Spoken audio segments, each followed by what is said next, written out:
and welcome to Marketing Monday on July 11th, a Tuesday, about the recent acquisition of Activision Blizzard for a whopping $69 billion, the largest acquisition in tech history. Microsoft looms large and has purchased one of the largest studios in gaming to feed their growing console and cloud business. And today, as of a few hours ago, it was officially approved. The trial is over. The judge has decided to deny the FTC's preliminary injunction request, and it's very, very likely at this point that Microsoft's deal will go through. What does that mean for us, the average, beleaguered, everyday gamer? Well, I saw a great opinion by Lulu Chang. A fair and neutral court has reached the correct conclusion about Activision Blizzard's merger based on facts and the law. The judge's ruling rejects the FTC's ideologically driven attempt to prevent a deal that benefits gamers and allows more competition. Who is Lulu Chang, you ask? A hero?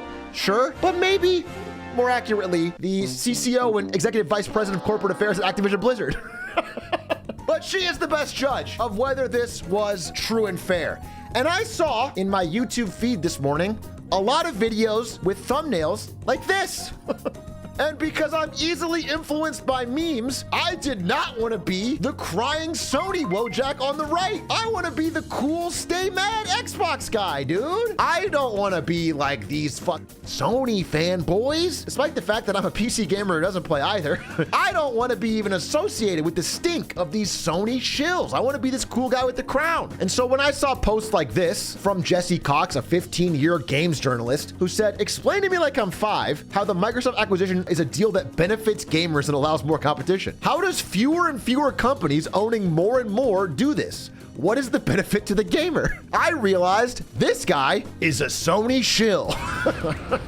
Also, when I saw this guy Grums, who is the former team lead on the development of World of Warcraft, he literally worked at Blizzard. He said, "Game Pass is great for Microsoft and horrible for individual games. You know how games have to make money if they're so cheap on Game Pass? In-game purchases and predatory monetization. The goal is to get you in cheap, then monetize you like a casino. Y'all are cheering this. This is about conglomeration of content to a single dominant source. It's a wealth profit transfer."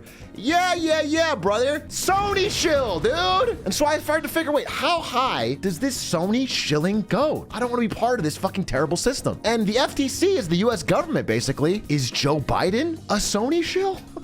When did the US government fall under the control of the 4th biggest Japanese company?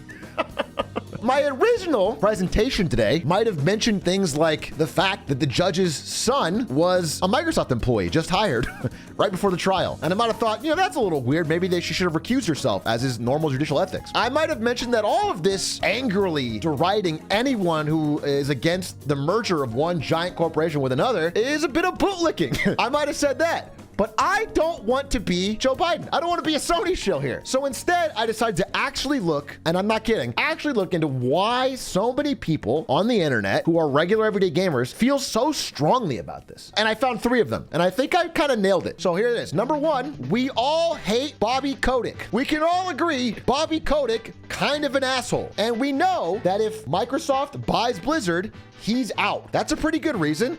Bobby, let's get him out. Reason number 2, Sony does it too. Sony are bullies. They control the world. They control Joe Biden. They control the UK government. They control all of these journalists who are against it. They control anybody deriding this. Sony does it too. And the third and most important reason that I think really drove a lot of this passion and this anger and this resentment and this just furious need for this $70 billion merger to go through. Money that nobody in this cheering section will ever see. And that is, they really like Xbox Game Pass and want more stuff on it. They spend a little bit of money a month on Xbox Game Pass and they want more stuff on it. From a short-term consumer perspective, I can totally see that. You want more things on the service you pay for. And anything that stands in the way of that, you're pissed about. These guys, they're trying to stop my Game Pass from getting more games. Let's go through these. And I think we can agree these are actually the reasons. If you are somebody who's kind of happy that this deal went through, let's be honest, these are probably the reasons. Bobby Kotick. Now, Bobby Kotick is expected to leave once this deal closes, and we're all pretty happy about that. But here's the deal. Before this deal was announced, Activision stock had dropped 40%.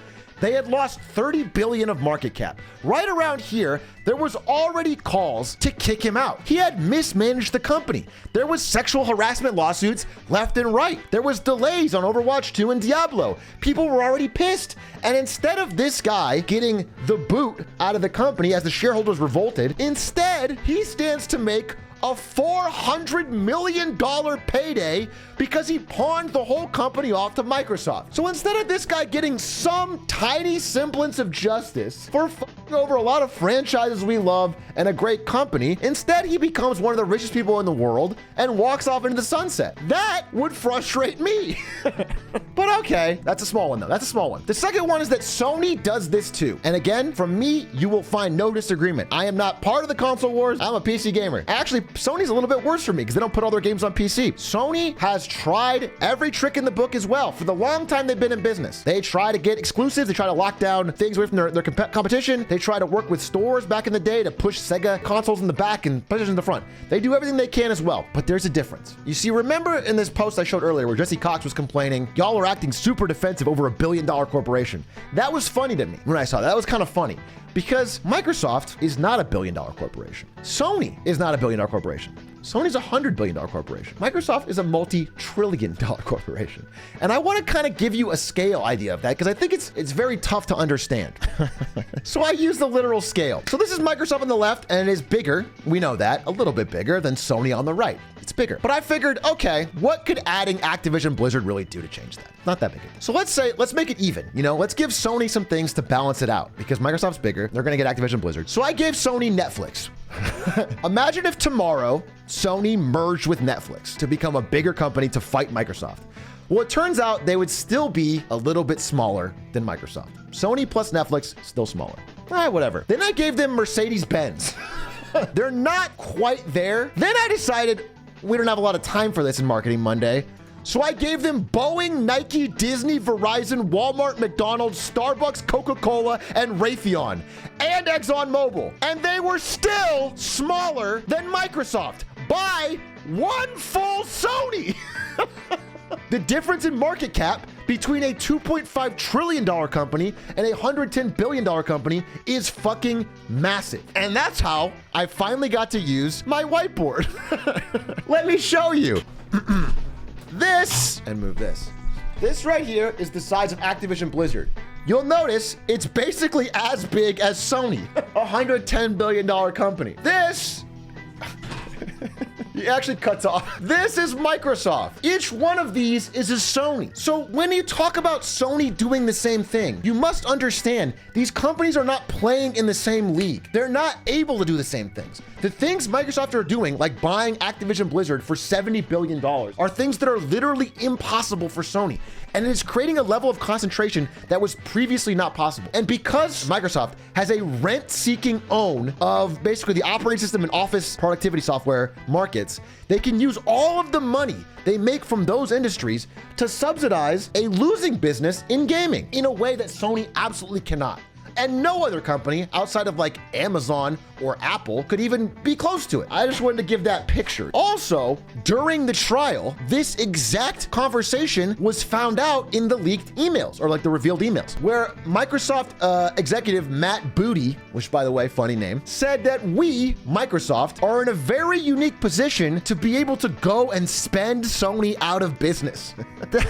That to me is a very damning line from a leaked internal email. And again, this email is all about cloud because no one has the money to keep up with releasing a AAA game at a loss on a cloud service for $5 a month the day it's released. Sony cannot afford that. So that brings me to the third part. Xbox Game Pass is an amazing deal for gamers right now. And the reason it's like that is because Microsoft is making so much money elsewhere, they can lose money on Game Pass now to make it feel so great to customers temporarily. That is the whole goal. And I kind of wanted to use a simple example. So I tried to think of something like a lemonade stand. If two competing lemonade stands are there, Initially, what they compete on is the quality of the lemonade, maybe the marketing of the sign, you know, the design of the console, what games are on it, maybe price. But if one of the kids has a rich father that buys the local lemon grower and has a price advantage on when they sell the lemons, or creates a lemon pass that can sell free lemonade all month for a nickel, then the other company simply doesn't have the economic resources to compete in the same way. It doesn't matter if they make better games. They have to buy from the same grower.